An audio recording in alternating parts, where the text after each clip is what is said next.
Comment fonctionne la fonderie dans le mode aquarium? Eh bien, je vais d'abord vous montrer comment la fabriquer. On a besoin de briques de haut fourneau et autres, d'accord?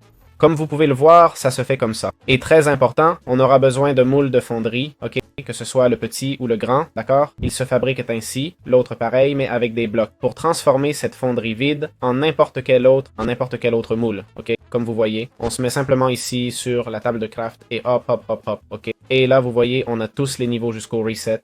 Et pareil pour celui-ci, d'accord? C'est assez pratique, vraiment, et appréciable car ça simplifie tout. Bien, une fois ceci fait, voyons l'interface. Comme vous voyez, on a ici le modèle de ce qu'on veut faire. On doit mettre des lingots ou le matériau nécessaire et ça nous donne un résultat, comme le composant de cache, non? Si je mets un modèle de fonderie et un lingot d'acier, ça me donne le composant de cache, d'accord? En théorie, ça se fabrique automatiquement, mais ce n'est plus le cas maintenant. D'accord, très bien. Eh bien, ce mode est comme ça, ok? Il fonctionne un peu comme bon lui semble. Alors on va... Car j'ai vu d'autres personnes dire qu'il fallait mettre une boîte à feu avec du charbon pour que ça marche.